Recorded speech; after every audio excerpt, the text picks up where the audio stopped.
जय Hind friends, welcome to सरकारी exam fighter. आप सभी का स्वागत है इस चैनल पर। दोस्तों, अगर आपका भी एसएससी एमटीएस का एग्ज़ाम है तो ये वीडियो आप लोगों के लिए मोस्ट इम्पोर्टेंट है। इस वीडियो में आप लोग को कुछ एसएससी एमटीएस के लिए मोस्ट इंपॉर्टेंट क्वेश्चन देखने को मिलेंगे जो कि आपके लिए बहुत ही ज़्यादा इंपॉर्टेंट साबित रहेंगे। आज का पहला क्वेश्चन है, बोला गया है चूना पत्थर, खड़िया और संगमरमर किसके विभिन्न रूप होते हैं? तो कैल्शियम कार्बोनेट इसका एकदम करेक्ट आंसर है। तो चूना पत्थर, खड़िया और संगमरमर किसके विभिन्न रूप होते हैं? तो कैल्शियम जो कार्बोनेट होता है उसके विभिन्न रूप होते हैं ये, ठीक है। नेक्स्ट क्वेश्चन आपसे पूछा गया है, मोस्ट इंपोर्टेंट क्वेश्चन, स्टार लगा लीजिए, क्वेश्चन आपके एग्जाम में पूछा जा सकता है। बोल रहे हैं कि मध्य प्रदेश में खजुराहो मंदिर है। क्या कह रहे हैं? मध्य प्रदेश में खजुराहो मंदिर है। उसके बाद कहा गया है कि मंदिर वास्तुकला की किस शैली में बनाया गया है? तो देखिए, मंदिर जो वास्तुकला की कितनी शैलियाँ हैं? मुख्य रूप से दो शैलियाँ हैं। एक तो अपनी नागर शैली है, दूसरी अपनी विमानन शैली, विमानन, ठीक है, विमानन शैली या फिर इसको ही द्रविड़ शैली कहा जाता है। नागर शैली के मंदिर आपको उत्तर भारत में देखने को मिलेंगे और विमानन या द्रविड़ शैली के मंदिर आपको दक्षिण भारत में मिलेंगे, ठीक है। अब उसके बाद यहाँ पे इन दोनों के मिक्सर करके एक नई शैली बनाई गई जिसका नाम था बेसर शैली। बेसर शैली बनाई गई थी और बेसर शैली आपको मध्य भारत में देखने को मिलेगी, ठीक है। अब यहाँ पे खजुराहो के मंदिर की बात की जाती है तो खजुराहो का मंदिर बना है नागर शैली में। नागर शैली इसका करेक्ट आंसर है। अब आप लोग कमेंट बॉक्स में ये बताइएगा कि खजुराहो के मंदिर का निर्माण किसके द्वारा करवाया गया था? कौन से शासक थे, उनके द्वारा इस मंदिर का निर्माण करवाया गया था? ये क्वेश्चन आपसे एग्जामिनर पूछ सकता है। नेक्स्ट प्रश्न देखिए, क्वेश्चन में बोला गया है कि स्वामी विवेकानंद का असली नाम क्या था? स्वामी विवेकानंद जी जो थे उनका असली नाम था नरेंद्र दत्त, ठीक है, नरेंद्र दत्त स्वामी विवेकानंद जी का असली नाम था। रामकृष्ण मिशन की स्थापना किसके द्वारा की गई थी? रामकृष्ण मिशन जो था उससे संबंधित कौन है? स्वामी विवेकानंद जी हैं, इसको ध्यान रखेंगे, ठीक है। अब यहाँ पे वर्धमान एक नाम लिखा है तो वर्धमान किसका बचपन का नाम था? तो वर्धमान जो महावीर स्वामी जी थे, जैन धर्म के 24वें तीर्थंकर, उनका बचपन का नाम क्या था? वर्धमान था। इस चीज़ को ध्यान रखिएगा, क्वेश्चन पूछा जा सकता है, ठीक है। नेक्स्ट क्वेश्चन देखिए, मोस्ट इंपोर्टेंट क्वेश्चन रहेगा और ये क्वेश्चन एग्जामिनर का फेवरेट क्वेश्चन है और हर बार एक ना एक शिफ्ट में ऐसा क्वेश्चन पूछा जाना है। आप लोग लिख करके ले सकते हैं। देखिए, क्वेश्चन में बोला गया है अलारमेर्ल बल्ली किस भारत के किस शास्त्रीय नृत्य से संबंधित हैं? देखिए, जो अलामेर वल्ली हैं इनका संबंध भरतनाट्यम से है और भरतनाट्यम कहाँ पे होता है? तो तमिलनाडु में होता है, तमिलनाडु। तो इसको ध्यान रखेंगे, क्या नाम है इनका? अलामेर वल्ली। इनका संबंध तमिलनाडु राज्य से है और ये भरतनाट्यम डांस से संबंधित हैं। सत्रिया डांस कहाँ पे किया जाता है? तो असम में किया जाता है सत्रिया डांस, ठीक है, असम में। कथक कहाँ पे किया जाता है? तो कथक किया जाता है उत्तर भारत में, जितने भी राज्य हैं वहाँ पे लगभग उत्तर भारत आप लोग लगा करके आ सकते हैं। मेनली अगर पूछा जाए तो उत्तर प्रदेश में, ठीक है, इस चीज़ को ध्यान रखेंगे। नेक्स्ट क्वेश्चन पूछा गया है, एक वर्ष में प्रति 1000 व्यक्तियों में जन्म लेने वाले जीवित शिशुओं की संख्या क्या कहलाती है? एक वर्ष की बात हो रही है, एक वर्ष में प्रति 1000, देखिए 1000 जैसे शिशु हैं उन्होंने जन्म लिया और जीवित शिशुओं की संख्या को क्या कहते हैं? उसे कहा जाता है जन्म दर। क्या कहा जाता है? जन्म दर इसे कहा जाता है। ऑप्शन 4 इसका करेक्ट आंसर है, मोस्ट इंपोर्टेंट क्वेश्चन है। अब देखिए, नेक्स्ट क्वेश्चन बोला गया है, अपने देशांतरीय विस्तार में हिमालय में क्या समांतर पर्वतमालाएं हैं? देखिए, जो अपना देशांतरीय विस्तार है उसमें हिमालय में कितनी समांतर पर्वतमालाएं हैं? तो यहाँ पे 3 इसका करेक्ट आंसर है। अब हिमालय की बात की जाए, जो हिमालय है उसको 4 तरीके से बांटा गया है। एक अपना ट्रांस हिमालय, उसके नीचे दक्षिण की साइड आएंगे तो अपना बृहद हिमालय, फिर अपना मध्य हिमालय या लघु हिमालय और लास्ट में जो नीचे की साइड आता है, उत्तर से नीचे की साइड, उसको कहते हैं शिवालिक हिमालय, ठीक है। तो सबसे निचला हिस्सा कहा जाता है शिवालिक हिमालय और सबसे बाद का हिस्सा, सबसे ऊंचा हिमालय कहा जाता है बृहद हिमालय। और बृहद हिमालय में ही आपकी जो माउंट एवरेस्ट है उसकी चोटी भी पाई जाती है, ठीक है। नेक्स्ट क्वेश्चन देखिए, बोला गया है कि गुप्त वंश के शासक कुमारगुप्त ने निम्नलिखित में से किस विश्वविद्यालय की स्थापना करवाई थी? तो मोस्ट इंपोर्टेंट क्वेश्चन है ये। जो कुमारगुप्त था, गुप्त वंश का एक शासक था, इसके द्वारा नालंदा विश्वविद्यालय की स्थापना करवाई गई थी। अब नालंदा विश्वविद्यालय जो था इसकी स्थापना किसने करा दी? गुप्त वंश के शासक कुमारगुप्त ने। अब इसका विध्वंस किसके द्वारा किया गया था? तो इसका विध्वंस किया गया था बख्तियार खिलजी के द्वारा सन 1108 में। इसको ध्यान रखेंगे। नेक्स्ट क्वेश्चन देखिए, कह रहा है कि भारतीय संविधान के अनुसार भारत का एक नियंत्रक और महालेखा परीक्षक होगा जिसकी नियुक्ति किसके द्वारा की जाएगी? देखिए, नियंत्रक एवं महालेखा परीक्षक जिसे कंप्ट्रोलर एंड अटॉर्नी जनरल कहा जाता है, CAG।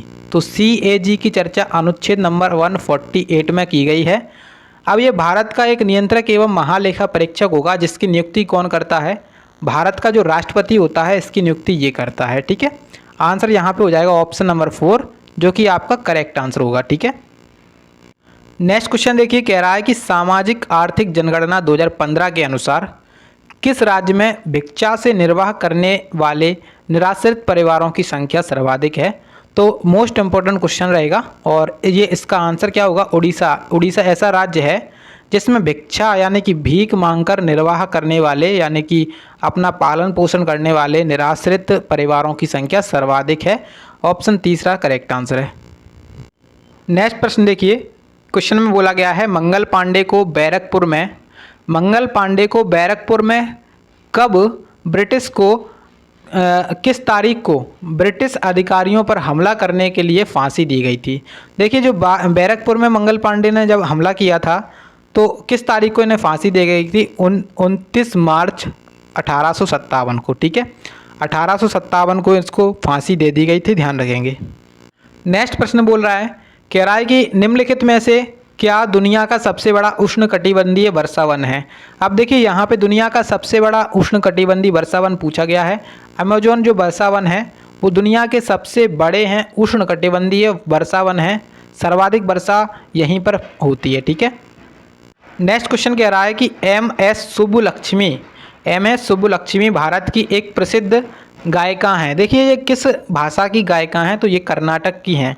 ठीक है, प्रसिद्ध कर्नाटक की गायिका हैं। तो आंसर ऑप्शन नंबर 2 हो जाएगा, Subbulakshmi. MS Subbulakshmi most important question है, पूछा जा सकता है। ठीक है, नेक्स्ट क्वेश्चन देखिए, बायोलॉजी से क्वेश्चन बोला गया है। इसमें कह रहा है कि जब एक कोशिका अर्धसूत्री विभाजन यानी कि मियोसिस द्वारा विभाजित होती है तो यह कितनी नई कोशिकाओं का निर्माण करती है? तो ये 4 नई कोशिकाओं का निर्माण करती है। जब कोई कोशिका होती है जो मियोसिस द्वारा विभाजित हो जाती है यानी कि अर्धसूत्री विभाजन द्वारा विभाजित हो जाती है तो ये 4 नई कोशिकाओं का क्या करती है? निर्माण करती है। नेक्स्ट क्वेश्चन बोला गया है कि भारत के संविधान की प्रस्तावना के अनुसार भारत एक क्या है? तो भारत एक गणतंत्र देश है। क्या है? गणतंत्र देश है। तो आंसर ऑप्शन नंबर 2 होगा, भारत क्या है? एक गणतंत्र देश है। ऑप्शन नंबर 2 करेक्ट आंसर हो जाएगा क्वेश्चन का। नेक्स्ट क्वेश्चन देखिए, कह रहा है कि पंडित बिरजू महाराज जिनका निधन जनवरी 2022 में हुआ था, पंडित बिरजू महाराज बहुत ही ज़्यादा महत्वपूर्ण हैं। अब ये पंडित बिरजू महाराज जी जो है ना, इनका निधन हो गया है 2022 में। अब ये भारत के किस शास्त्रीय नृत्य से संबंधित थे? तो देखिए, इनका संबंध था कथक से, और कथक मैंने बताया है अभी आपको कि उत्तर भारत में आपका कथक किया जाता है। मेनली आप उत्तर प्रदेश लिख सकते हैं। सत्रिया आपका कहाँ पे किया जाता है? सत्रिया आपका किया जाता है असम में। कुचिपुड़ी आपका आंध्र प्रदेश यानी कि AP में किया जाता है। और अरुणाचल प्रदेश में, सॉरी, यहाँ पे जो भरतनाट्यम है उसमें क्या किया जाता है? तमिलनाडु। ठीक है, तमिलनाडु में भरतनाट्यम किया जाता है। नेक्स्ट प्रश्न बोल रहा है कि भारत में हेमेटाइट अयस्क का सबसे बड़ा भंडार निम्नलिखित में से किस राज्य में है? तो मोस्ट इंपोर्टेंट क्वेश्चन रहेगा। तो जो देखिए हेमेटाइट अयस्क है उसका सबसे बड़ा भंडार निम्नलिखित में से किस राज्य में है? तो उड़ीसा राज्य में स्थित है। ऑप्शन पहला इसका क्या हो जाएगा? बिल्कुल सही आंसर हो जाएगा। ठीक है, नेक्स्ट क्वेश्चन बोलिए, देखिए कह रहा है कि निम्नलिखित में से कौन एक प्रसिद्ध टेनिस खिलाड़ी हैं? तो टेनिस खिलाड़ी की बात हो रही है, तो कौन है यहाँ पे प्रसिद्ध टेनिस खिलाड़ी? यहाँ पे महेश भूपति एक टेनिस खिलाड़ी हैं। मिल्खा सिंह का संबंध आप सभी लोग जानते हैं, स्प्रिंटर थे, ये धावक थे। उसके बाद नीरज चोपड़ा संबंध जानते हैं आप लोग, नीरज चोपड़ा भाला फेंक से इनका संबंध है। अब यहाँ पे ये आप लोग जरूर देख सकते हैं कि TC योहानन का संबंध किससे है? महेश भूपति का संबंध टेनिस खिलाड़ी से है। ठीक है, देखिए अब नेक्स्ट क्वेश्चन आपसे फिर से बायोलॉजी से पूछा गया है, और बायोलॉजी में क्वेश्चन पूछा है कि निम्नलिखित में से कौन सी कोशिकांग किसी भी बाहरी पदार्थ के साथ साथ घिसे पिटे कोशिकांगों को पचाकर कोशिका को साफ रखने में मदद करती है? तो लाइसोसोम इसका क्या होगा? बिल्कुल सही उत्तर हो जाएगा, ऑप्शन नंबर पहला। ठीक है, नेक्स्ट क्वेश्चन पूछा गया है, पुलकेशिन प्रथम दक्षिण भारत के किस वंश के संस्थापक थे। देखिए जो पुलकेशिन प्रथम था वो दक्षिण भारत में कई सारे वंश आए थे। देखिए यहाँ पे अपना मान के चलो ये अपना क्या है, दक्षिण भारत, ठीक है। यहाँ पे अपना इधर के साइड अपना यहाँ पे कौन आया था, चेर आए थे। इधर के साइड अपने पांड आए थे और इधर के साइड अपने आए थे चोल, ठीक है। और चेर चोल इनके बाद चालुक्य वगैरह आए थे, ठीक है। अब यहाँ पे हमसे पूछा गया है कि पुलकेशिन प्रथम दक्षिण भारत के किस वंश के संस्थापक थे। तो ये चालुक्य वंश के संस्थापक थे। ऑप्शन 2 यहाँ पे क्या होगा, बिल्कुल सही उत्तर हो जाएगा, ठीक है।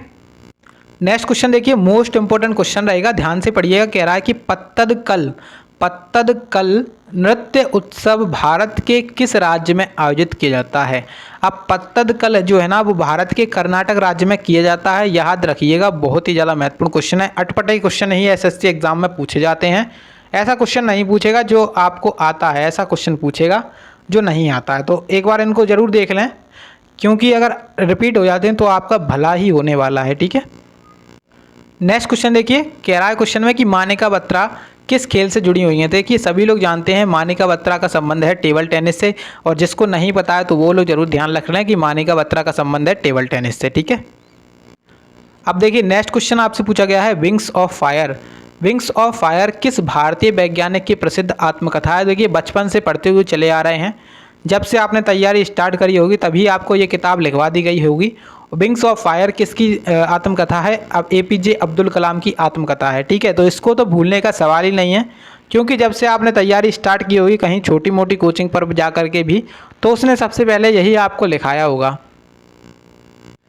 अब देखिए लास्ट क्वेश्चन रहेगा, इसमें बोला गया है कि भारतीय लघु उद्योग विकास बैंक, जिसका नाम क्या है, सिडबी बैंक द्वारा फिर से पढ़िए, भारतीय लघु उद्योग विकास बैंक यानी कि सिडबी किसके द्वारा विनियमित होता है। देखिए जो सिडबी है ना वो किसके द्वारा विनियमित होता है।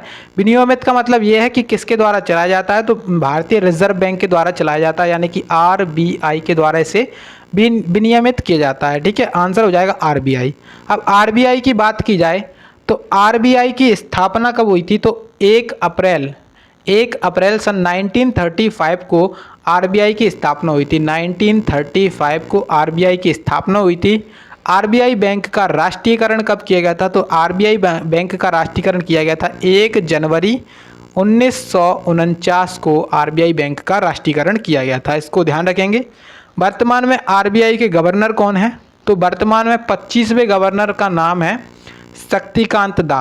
शक्तिकांत दास वर्तमान में 25वें गवर्नर हैं। इसके पहले गवर्नर कौन थे, तो पहले गवर्नर का नाम था, पहले अगर भारतीय गवर्नर पूछे जाते हैं तो सीडी देशमुख थे पहले भारतीय गवर्नर, ठीक है। अगर अब आपसे क्वेश्चन ये पूछा जा गया है कि पहले गवर्नर कौन थे, आरबीआई बैंक के पहले गवर्नर कौन थे, कमेंट बॉक्स में आंसर जरूर दे दीजिएगा, ठीक है। तो यहाँ पे आज क्वेश्चन हो चुके हैं समाप्त। अगर वीडियो पसंद आई है तो वीडियो को लाइक करेंगे और इसी प्रकार की वीडियोस के लिए चैनल को सब्सक्राइब कर लेंगे। इस क्लास की पीडीएफ आपको टेलीग्राम चैनल पे मिल जाएगी, टेलीग्राम का लिंक आपको डिस्क्रिप्शन बॉक्स में मिल जाएगा, तो वहाँ से जा कर के आप लोग डाउनलोड कर सकते हैं, ठीक है।